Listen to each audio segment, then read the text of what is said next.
Hey guys, how's it going? And welcome to the showdown between Norsca, led by Wulfric the Wanderer, and the Crooked Moon, who's going to be led by SKARSNIK. So without further ado, let's jump right into this match and have some fun. So in the front line, I do have a very heavy core of Marauder champions, and I definitely feel like champions are probably one of the better picks in this matchup. So I go with the champions with the shield simply because they trade very well with everything, I guess with the exception of Black Orcs. So if you're facing off against Biggins, Orc Boys, Goblins, Night Goblins, Nasty Skulkers, pretty much, any combination of greenskin front lines are going to trade pretty effectively. They do a 55 melee defense, relatively good melee attack, pretty much the same as like the Grey Open variant, if I'm not mistaken. I actually think it's more. And they got 39 weapon strength. So on top of that, they do get incremental advantages from their rage ability. So, I've had a lot of good experiences, and a lot of greenskin players nowadays are using a lot of Biggins in their front line with a combination of maybe a couple Black Orcs, but for the most part, I've been seeing mostly Biggins. So I bring the Marauder champions in the front line, and on top of that, they also have shields. So if you're facing off against Magi Marauders, skirmish heavy builds, Goblin Archers, all that kind of stuff, they're going to be very, very durable. And just in case they do go Black Orcs, with my Norsca versus Greenskin build, I always bring a couple Familiar Warriors. So these guys are basically designed to take out Black Orcs, and what's really good about them and their synergy with their champions in the front line is that they have an armor sundering ability. So when they fight the Black Orcs, they're going to bring their armor down from 110 to 80, if I'm not mistaken, which is really going to kind of butter up the bread for the champions to do quite a bit more damage. So got Familiar Warriors here. On the far side, I do also have the Miststalkers, which can be pretty good against large targets as well. Even though they're not the Great Open variant, they still have good combat stats. They have really good armor-piercing damage, something to bring down like an Arachnarok Spider, for example. But yeah, I honestly feel like this front line kind of handles most situations. The champions can beat everything except Black Orcs. Black Orcs can be taken out by Familiar Warriors, and pretty good support from the Fire Magic here with the Flaming Sword of Ruin. On top of that, we got Wulfric the Wanderer. I really like him quite a bit. With Hunter of Champions, he's very good at going after Warzog. He's good at slowing down and hunting with the Hunter of Champions. He's really good against pretty much all the Greenskin Lords. The one he might struggle against would be like Grimgor, but Grimgor is just so bad and slow that you can just outmaneuver him and basically avoid him, which is it's really sad. I feel like Grimgor should have gotten that Global Wah ability as only his thing. I love that Greenskins have it. I think it's good, and it helps balance them out a little bit with some of the newer factions, but okay, on that note, Grimgor should just get something unique because he is just so bad, and it makes me really sad because he's such a cool lord. But anyways, Wulfric the Wanderer here. On top of that, we have a bunch of the Skin Wolves, which a lot of people underestimate. These are not regular hounds. They're monstrous size. They have good mass. They have a big charge bonus, 42 weapon strength. They can swiggity swooty all over the booties of these goblins. And yeah, they're really good flank pressure against greenskins. And if you're facing off against like Orc Boars, you just outmaneuver them with 95 speed. And then when the Boars commit to something else, you pin them down with the hounds. And for my opponent, the Mighty Black Iron Battles, he's got goblins, 2 Arachnarok Queens right here. So it looks like he does have a... This really caught me off guard because my build is not designed to fight large. So he has the 2 Queens, and it was real spooky. In the back, he's got Night Goblins. He's got Durusty Errors. He also has Night Goblin Archers. SKARSNIK. SKARSNIK, I think he got a mass increase, actually, probably because of Gobla, but he does have the Prada and the Global Wah. He's got the Broken Tusk Mob in the back, and that's pretty much it. So without further ado, let's get this battle underway. So first things first, the Hounds are going to come in and feast on these Goblins, like I said. And what I do with the other pack of Wolves is I just kind of look how happily they trot. It's so fluffy. But I trot them up and around, and then I do a rear charge on these Goblins just to break their spirit. So here come the Angry Wolves just coming in there to feast on the souls of these Goblins. So the Frost Wolves coming in with their 42 weapon strength, and this is just an absolute massacre. Already 40 Goblins have fallen. Things are definitely going pretty well, but Black Iron Battles does pop the Global Wah. He uses his Goblins in the beginning to fight my champions, but the Familiar, as well as the champions, are just going to massacre these Goblins. But the one thing that I'm really concerned about is the Arachnarok Queen. Yes, I do have Familiar to deal with it, but they're not the anti-large variant. They can still get through, but it's going to take much longer. So the Global Wah buffing up the Spider, but you can see the Goblin front line does buckle, and now the secondary line of Night Goblins looks like they're going to come colliding in here. Warlord SKARSNIK is also going to be pressing in to assist on this flank battle. I get some of my wolves around the far side, so these Norscan Ice Wolves do come, but it looks like Black Iron has the Broken Tusk Mob hiding over there. But here comes the wolves to feast. So I send one group after the Night Goblin Shaman, and the other one to go after these Orc Air Boys. So this isn't going to be such an easy fight, because they do have the Wah themselves. Granted, it's going to disappear, but Orc Air Boys are pretty strong. They're going to put up a pretty good fight. That guy just got pawed in the face.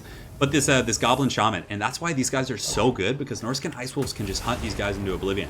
You can see he tried to use the Vindictive Glare to escape, but he is just having a rough time. On the far side, Black Iron Battles does wait and lay an ambush. Then he comes in with the Broken Tusk Mob, who is an anti-large unit. And these guys are large, so not like regular Hounds that are small. So the Broken Tusk Mob is just kind of skewering a lot of my Ice Wolves here, which was very unfortunate. So very well played to Black Iron Battles there. But in the front line, I do get the Hunter of Champions. So you can see Wulfric the Wanderer is dueling Warlord SKARSNIK.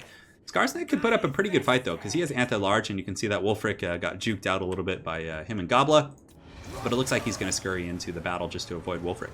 Also have the Cascading Fire Cloak giving him armor-piercing damage. Not that she really needed against SKARSNIK, but the Arachnoid Queens are going to be so tough to kill. Currently as it stands, even though I've compromised a lot of his back line with my Norsca Ice Wolves, you can see they're pushing through, and they'll give it right back to the Broken Tusk mob. Granted, the Broken Tusk has 90 armor, so I don't know. It's going to be tough for my Wolves back here to deal with those guys. So definitely some good stuff protecting his back line, but my champions do break through the Goblin front line, and the Arachnoid Queens aren't able to like pin them all down. So now my champions rush through. They're going to start fighting some of these boar boys, which is going to be a massacre. And you can see Seafang does come through and tears apart those archers. So you can see the Rusty Arrows as well as the Orc Air Boys just got they got Seafanged all over their faces. And Warlord SKARSNIK just with the just running. I love this shot. You just see Wulfric just hunting him, just like, oh, I'm coming for you. So he's coming after him right now. You can see he's gonna maybe get some damage, but SKARSNIK's scurrying really well. I'm surprised Wulfric hasn't done more damage yet, but the Arachnoid Queen right here, it looks like it's fighting against the Famir, and very good stuff from Black Iron. He actually summons the Spider Hatchlings, which mucks up the AI of my Famir and chips away at their HP just ever so slowly. Probably, have they even hit them? Doesn't look like the Spiderlings have made contact. Yeah, they did 1 damage right there. That's hilarious. But he's able to slow me down, and then he also peels his Arachnoid Queen on Wulfric. So then SKARSNIK turns around knowing that his schemes have worked, and I have to pull in my Miststalkers and push up my champions because, you know, Wulfric would have gotten spanked by the Queen there. So I did not want any of that. So if we take an overarching look at the battle, I do have a slight balance of power advantage, but it's a little bit deceiving simply because like all of this Arachnoid Queen here.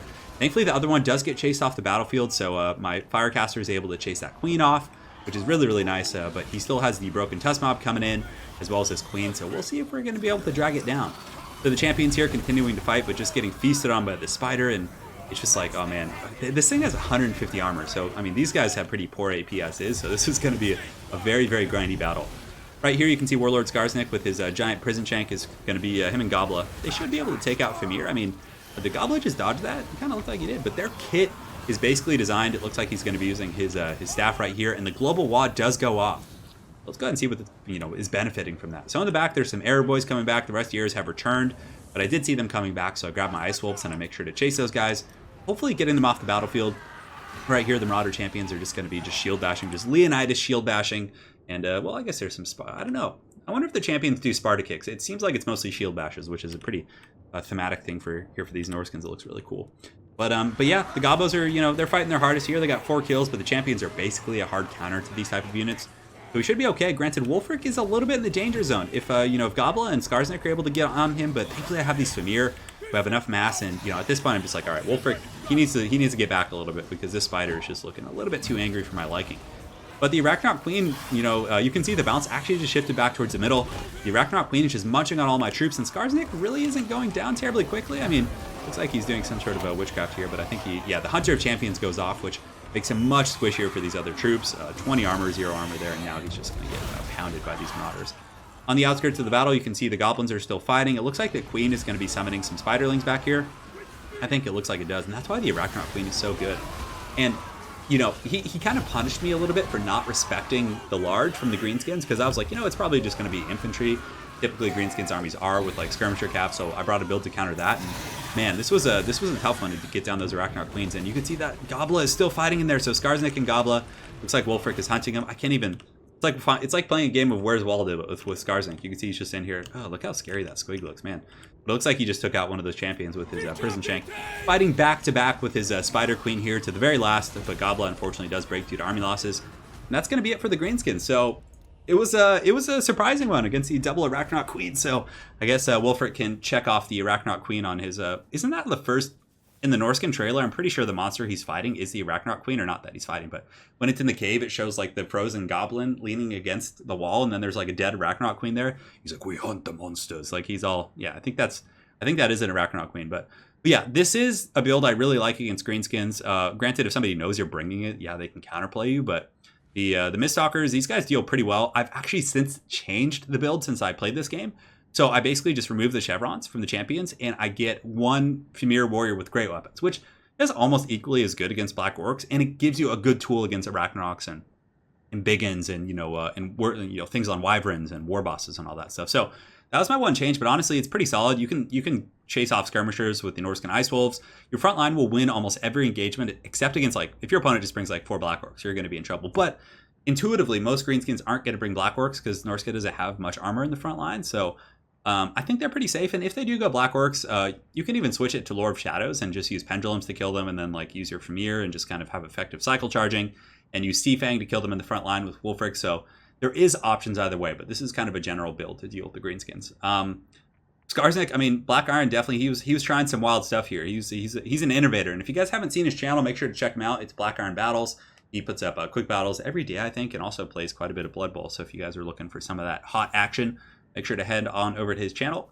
And yeah, he had some goblins. I mean, he was going with a more thematic build, so but it caught me off guard, to be honest. I was expecting an orc build, and those lads put up a good fight. I mean, I think maybe a bit of a delay or leaving more in the back to defend his archers, because he did have 2 groups of Nasty Skulkers on dedicated defense, but man, they got cannibalized by those, well, not cannibalized, but they got feasted on by those Norscan Ice Wolves.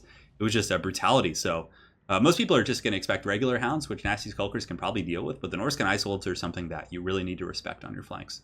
But aside from that, I liked his army. It was fun. He brought a couple orcs, I guess. Looks like these are the indentured servant orcs that had to come along and fight with the Crooked Moon. But yeah, it was a really fun build. Double Arachnaut Queen and SKARSNIK. You can never go wrong with the entertainment value there. So, and also, yeah, losing his caster early was really rough. It got feasted on so hard by those wolves. But anyways, very well played to Black Iron Battles. Hopefully you guys enjoyed that Wolfric versus Crooked Moon battle. And guys, we will see you all soon. Take care.